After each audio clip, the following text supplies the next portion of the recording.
entre 1900 e 1930, o único governador do estado de Pernambuco que, de fato, era maçom foi o Sigismundo Antônio Gonçalves, que ele foi governador por 2 vezes, certo?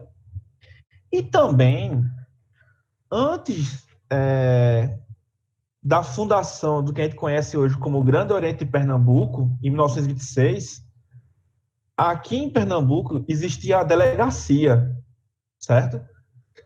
Porque tinha poucas lojas, não tinha necessidade de criar um Grande Oriente. Então, um dos primeiros delegados do Grande Oriente do Brasil foi o Sigismundo Antônio Gonçalves, certo? Então, ou seja, ele era equivalente ao grão-mestre do estado de Pernambuco, certo? Que responderia ao grão-mestre do Brasil, né? Da época, tá? Então, assim, ele é o único presidente, é o único governador da República, né? Que eu encontrei informações que validem que ele era maçom e que ele era governador do estado de Pernambuco. Aí, Maurício, de qual loja ele era? Então, eu não consegui validar a loja ainda. Por quê? Está faltando um documento que eu ainda vou pesquisar nos próximos dias, mas a minha suspeita é que ele era da loja Restauração Pernambucana, tá? Ou da loja Conciliação, tá? Tem uma citação dele na loja sobre a seguida amor da ordem, ele, mas eu acredito que ele poderia só ser membro, como a gente fala, né? Filiado à loja também Segredo e Amor da Ordem, mas não membro fixo não obreiro fixo da loja, tá? Então está aqui o governador do estado de Pernambuco, né, que era maçom. Então, seguindo aqui, em questão de religião, quem é da Igreja Batista já ouviu falar do pastor Salomão Luiz Ginsburg. Esse polonês que os pais dele se mudaram para o Brasil, ele muito novo, ele era judeu, que se converteu ao cristianismo, e depois de um tempo ele se converteu através da igreja congregacional. Ele conheceu um outro irmão da igreja batista, e vendo os pensamentos da igreja batista, ele mudou, né? Ele foi batizado na igreja batista, e foi ele que foi o responsável não por iniciar a igreja batista aqui no estado de Pernambuco, que já existia, mas assim que ele foi batizado na igreja, ele veio para cá e ele reestruturou a igreja, organizou, e também ele foi responsável pela construção da primeira igreja batista de Pernambuco, que fica lá no centro da cidade de Recife, né? Um evento que teve mais de 2.000 pessoas, que foi noticiado pela sociedade pernambucana. A construção foi patrocinada também por algumas lojas maçônicas, inclusive a Segredo Amor da Ordem, a Conciliação, a Cavaleiro da Cruz, e também a loja na qual ele fazia parte, que era a Restauração Pernambucana. Tá? Até no Balaúcho dos Tempos cita uma reunião que o Salomão... hoje a gente conta com a visita do irmão Salomão, membro da loja Restauração Pernambucana, certo? Então, é uma pessoa também bastante importante no contexto. Eu quis citar esse irmão porque, além de ele ser uma figura histórica dentro do estado de Pernambuco, ele também é uma figura muito importante dentro da Igreja Batista, certo? Quando você entra no site principal da igreja, você vê, tem um museu dedicado a ele, com várias informações, tá? Então, segue aí a questão religiosa. Existiram outros religiosos nesse período, de 1920 a 1930, existiu, mas eu preferi escolher ele, tá? Para dar esse ênfase. Foi onde eu tive mais informações que poderiam validar sobre que ele era maçom. Aí você vem para o Mário Carneiro do Rego Melo, certo? Ele, todo mundo já conhece, né? Ele foi iniciado na loja 6 de março de 1817, tá?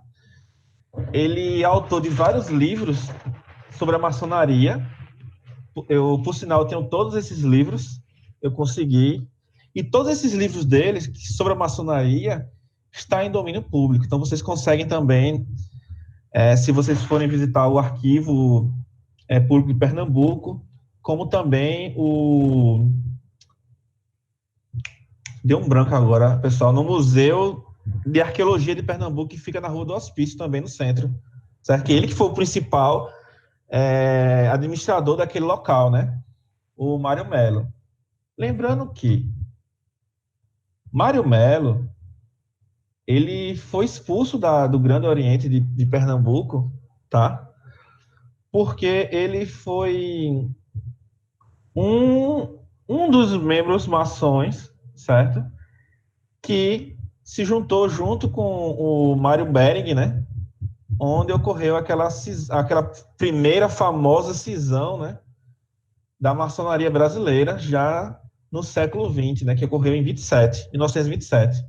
Por causa disso, o Grande Oriente de Pernambuco acabou expulsando. É tanto que o Mário Melo, ele é um dos percussores da fundação da Grande Loja em Pernambuco, certo? E principalmente no estado da Paraíba, tá?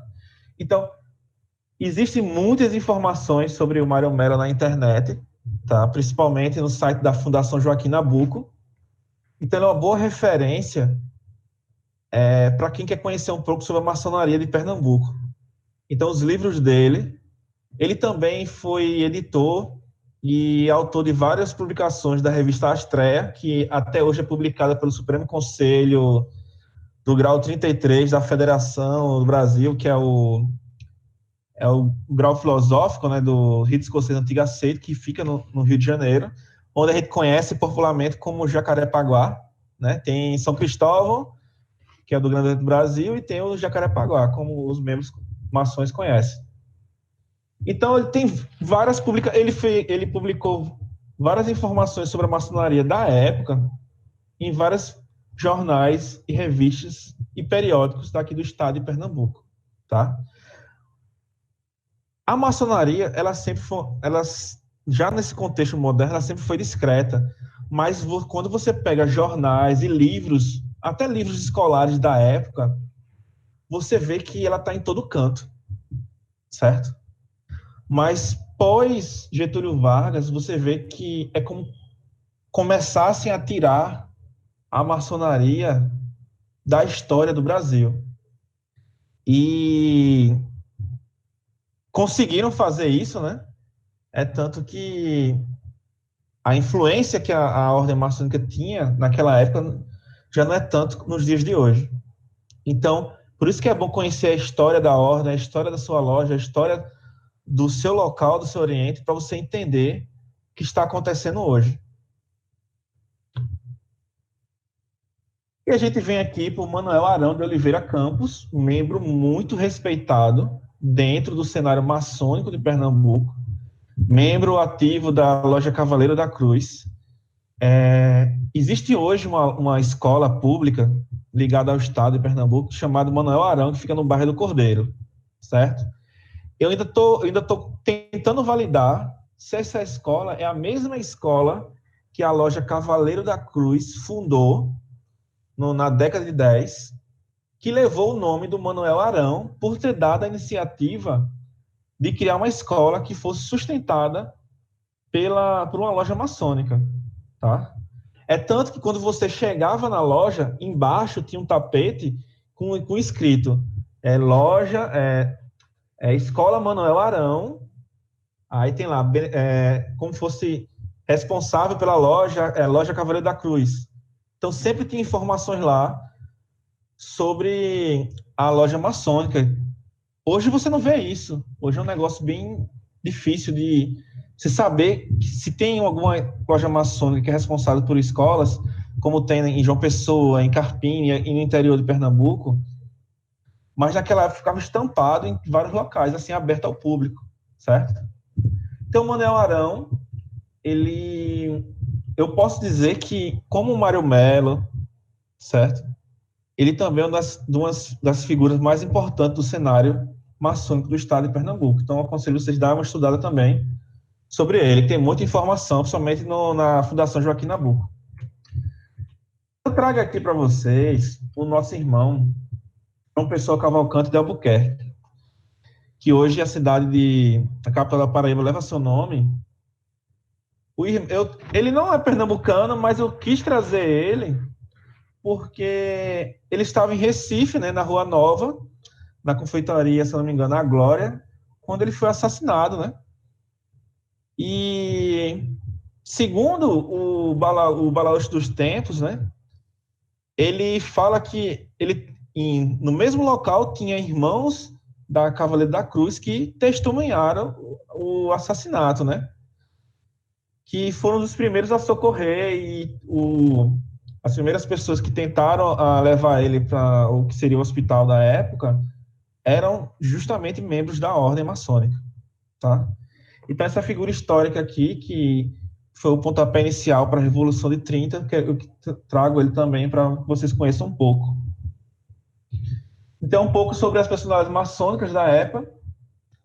Eu trago aqui, agora, sobre a potência dessas 3 primeiras décadas, que é o Grande Oriente e Pernambuco.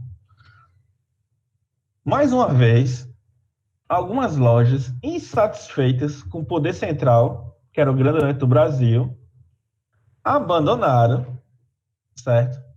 Umas 6 lojas se juntaram e tentaram criar uma nova potência, certo? Que era uma potência que seria uma espécie de Grande Oriente do Norte, certo? Ou uma confederação maçônica do Nordeste, como tem em alguns documentos que eu encontrei. Então, essas lojas rebeldes tentaram criar essa potência, certo? Dentro dessas lojas estava Cavaleiro da Cruz, Conciliação, Segredo Amor da Ordem, estava 6 de Março, Vigilância Segredo, as principais lojas da época, né? Então, só que eles tentaram criar essa nova potência, não tiveram muita força de reconhecimento, e o Otávio Kelly, junto com o Zeferino Gonçalves Agra, né, conversando entre si, convenceram as lojas a desistirem dessa situação que eles criaram e construiu o que foi criado, construiu o que seria ser chamado o Grande Oriente de Pernambuco, que é o GOP, que a gente conhece, né, hoje. Então, aqui eu trago o texto, esse texto eu tirei lá do site do GOP, né, que é o Grande Oriente de Pernambuco, GOP é a jurisdição federal do Grande Oriente do Brasil, e foi fundado em 2 de dezembro de 1926, no Templo Segredo Amor da Ordem, nossa loja, que fica lá na Rua da União, né. Quando os maçons pernambucanos decidiram refazer aliança com o Grande Oriente do Brasil e criar uma obediência estadual que passaria a representar as lojas maçônicas de Pernambuco, certo? Naquela época, eles criaram uma potência de fato. E essa potência era independente, totalmente independente. E ela fez um tratado de amizade, certo? Com o GOB, tá? Ela fez um tratado de amizade com o GOB. Naquela época, ela não era uma filial que tem o poder central e tem as filiais, que é os Grandes Orientes. Não, ela era independente, fez um tratado de amizade. Com o decorrer do tempo, ela foi incorporada e acabou se tornando uma filial do GOB, certo? Alguns irmãos da época, um documento que eu tive acesso na época que eu era do Grande Oriente de Pernambuco, ele mostra a ata da reunião e ele comenta que era uma forma de se precaver caso desse errado essa nova filiação com o Grande Oriente do Brasil. Graças ao grande arquiteto do universo, tudo deu certo, né? E o Grande Oriente de Pernambuco está aí firme e forte, com suas colunas e suas lojas, tá?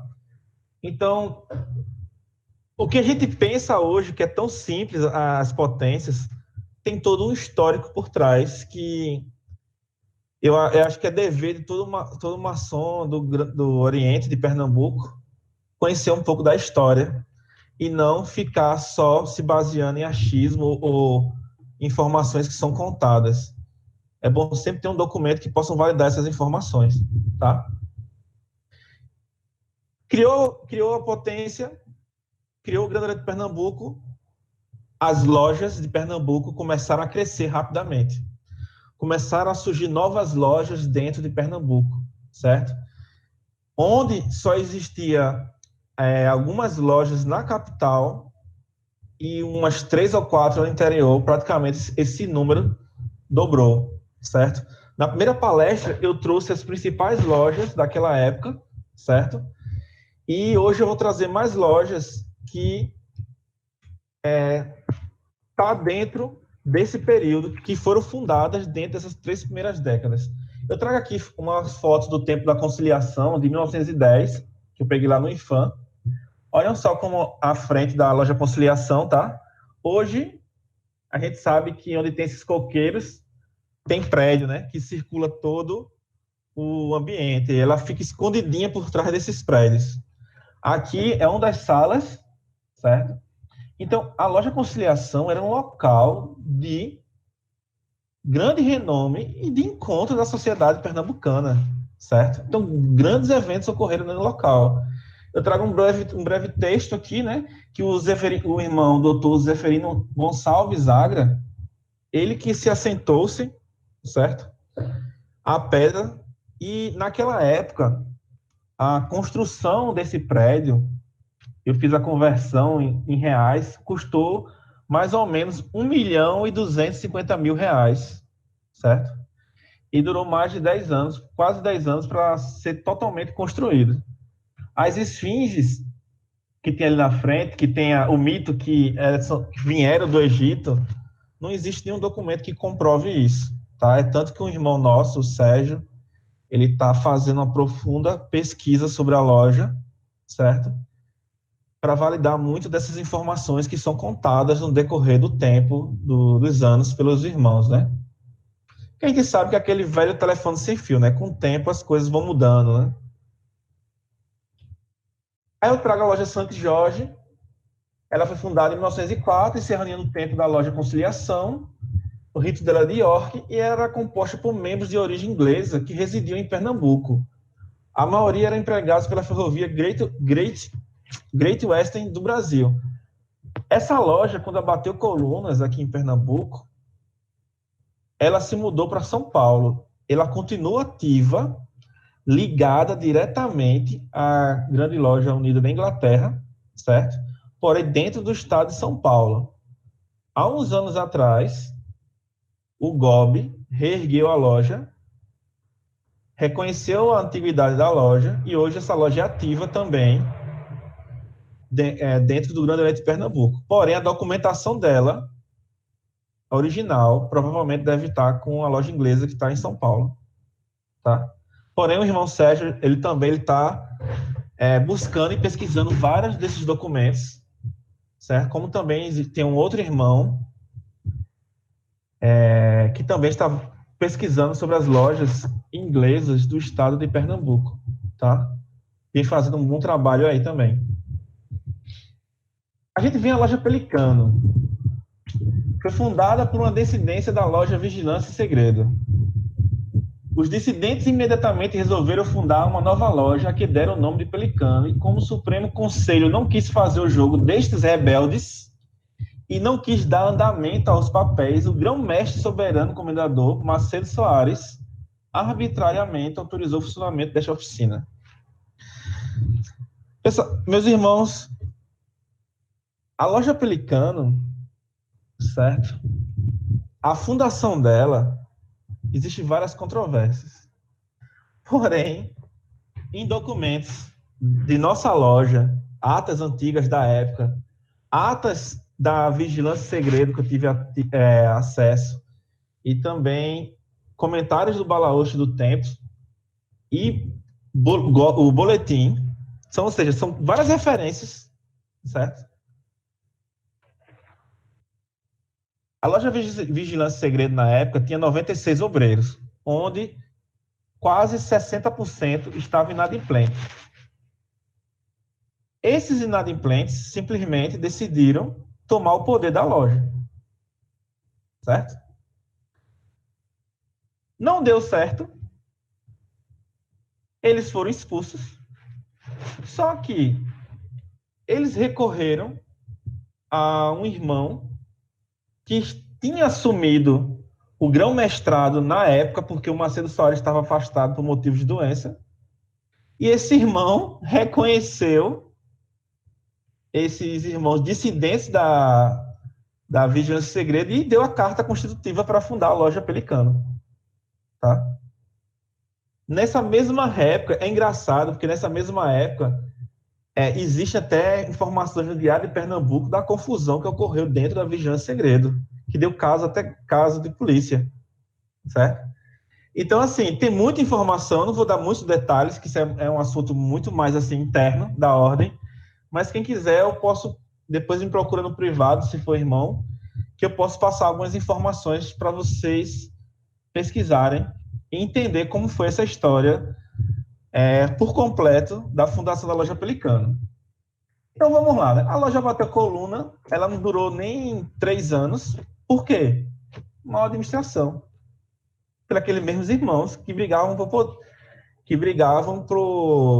querer ter o poder naquele momento, como acontece em qualquer tipo de sociedade, seja uma cooperativa, uma igreja, uma associação, sempre tem esse joguinho político. E nós também somos humanos, certo? Cometemos algumas falhas e os irmãos daquela época também cometeram essas falhas, tá? A loja foi reerguida em 2003, hoje ela está ativa dentro do Grande Oriente de Pernambuco, tá? Uma loja muito ativa, gosto bastante da loja Pelicano, certo? Dos irmãos de lá também são muito... Tem muito grande estima pelos irmãos da loja Pelicano, certo? Que também foi uma das primeiras lojas que eu comecei a visitar quando eu fui iniciado na ordem, tá? E você vê também que as lojas começaram a se expandir para o interior. Aí você vê a fundação da Mensageiros do Bem, em 1904, em Garanhuns, funcionou em prédio próprio e mantinha uma escola. Se você tinha prédio próprio e mantinha uma escola, você tinha dinheiro naquela época, certo? Porque tem muitas lojas que ainda se reuniam, como algumas hoje que pagam aluguel e se reúnem em lojas que têm prédio próprio. Aí você vem para o Trabalho e Ordem, fundado em 1926 em Vitória de Santo Antão. Funcionava em prédio próprio e mantinha uma escola também. Foi fundado logo após a criação do Grande Oriente de Pernambuco. Então, várias lojas também foram fundadas logo após a criação do Grande Oriente de Pernambuco, justamente para expandir a influência da potência dentro do Estado, né? Principalmente porque já estavam prevendo por causa daquela cisão que iria ocorrer em 1927. A Arautos do Progresso, né, foi fundada em 1926 na Vila Floresta dos Leões, a atual cidade de Carpina, fica a 30 minutos daqui de Recife. Carpina era chamada Vila Floresta dos Leões, tá? Funcionava em prédio próprio, fundado logo após a criação do Grande Pernambuco também. Obreiros do Norte, fundado em 1907 em Timbaúba, Pernambuco, funciona em prédio próprio e possui uma biblioteca. Atualmente, a loja está jurisdicionada ao Grande Oriente Estadual de Pernambuco, que é ligado à Comab. Então, eu sou natural de Pernambuco. Coincidentemente, a loja maçônica fica a apenas 20 metros da minha residência em Timbaúba, na casa dos meus pais. Da varanda de casa, dá para ver o prédio todo, que é de esquina ele, né? E antes dele funcionar nesse prédio, que dá para visualizar da minha varanda, ele funcionava do outro lado da rua, onde hoje é uma gráfica rápida. Se você for em Timbaúba e for para o lado da calçada do atual prédio e olhar para a parte superior dessa gráfica, você vai ver lá um símbolo maçônico, certo? Que foi lá que funcionou a Obreiros do Norte. É uma loja antiga e influente no interior de Pernambuco, aqui da zona da Mata Norte. Foi ela que patrocinou a fundação da loja Aerópego de També, que é ligada ao Comab hoje, né, ao Grande Oriente Estadual de Pernambuco, como também é a Obreiros do Norte, certo? Então, várias personalidades da cidade de Timbaúba, prefeitos, deputados, passaram por essa loja, e eu venho trabalhando com o venerável do lá, o Jefferson, né, o irmão Jefferson, recolhendo algumas informações, e a gente fica trocando figurinha, né, validando atas que ele tem, e eu com boletins aqui, porque ele está para escrever o livro da história da Obreiros do Norte também, tá? TV Humanidade, em Caruaru, ela foi fundada em 1907, porém abateu coluna pouco tempo depois, só se reergueu em 1932, que é essa atual loja que tem em Caruaru, onde ela tem prédio próprio, onde ela tem parte ali na feira de Caruaru, bastante influente no interior. Essa loja foi fundada estrategicamente porque naquela época o sertão pernambucano estava sendo bastante explorado, então era para ser tipo um braço do Grande Oriente, né, para ir influenciando a abertura de novas lojas no sertão pernambucano.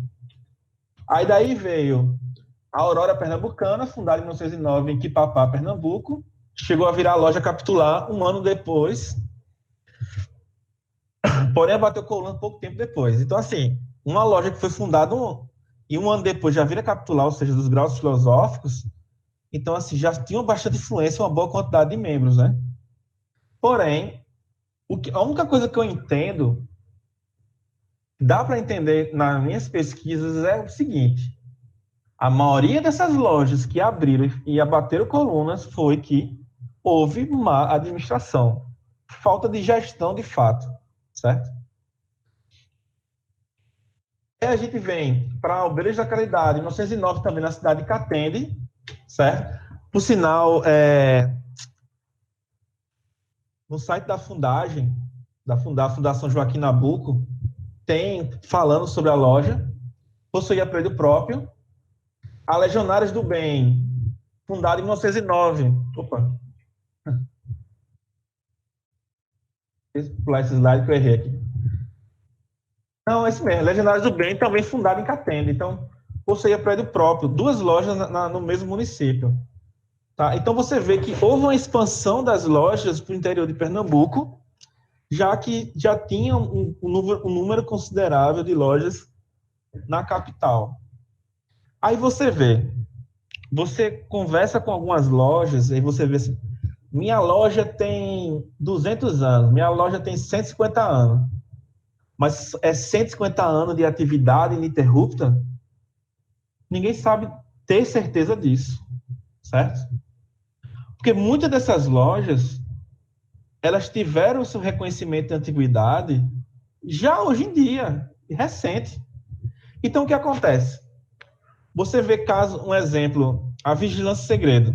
Ela foi fundada em 1836, dia 1 de julho, fez aniversário agora, certo? Mas ela bateu colunas mais de 3 vezes. A loja Filotímia bateu colunas também. 6 de março foi a loja que mais abateu colunas, certo? Porque ela abria e fechava, abria e fechava, abria e fechava, até que chegou um momento que ela abriu e não fechou mais. Tá firme e forte até hoje. Mas as potências reconheceram, então as lojas dizem, realmente, minha loja tem 160 anos. Quando você leva no contexto maçônico que a loja, a idade da loja é de acordo com sua atividade, ou com sua soma de atividades. Então você vai ver que tem muita loja aí que não tem essa idade toda. Mas como você sabe disso? É só pesquisar. Só pesquisar, é bem simples.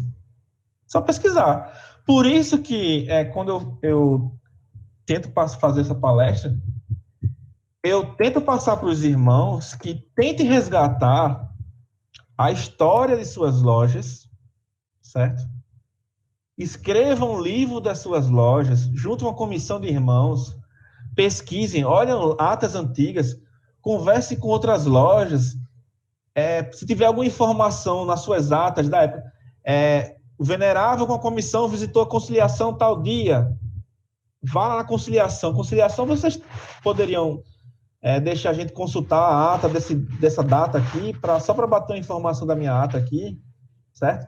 Então, assim, eu quero incentivar vocês a escrever o livro de suas lojas. Juntem vocês, ou juntem 3 lojas e tentem escrever um livro em conjunto. Por quê? A gente aprende com os erros do passado, certo? E o que eu aprendi pesquisando, vendo esses documentos antigos de fontes primárias e também de fontes secundárias, é que o que está ocorrendo hoje ocorreu há 100 anos atrás, certo? Mas se o maçom ele está sempre em busca da verdade, a maçonaria progressista, certo? O que foi que aconteceu?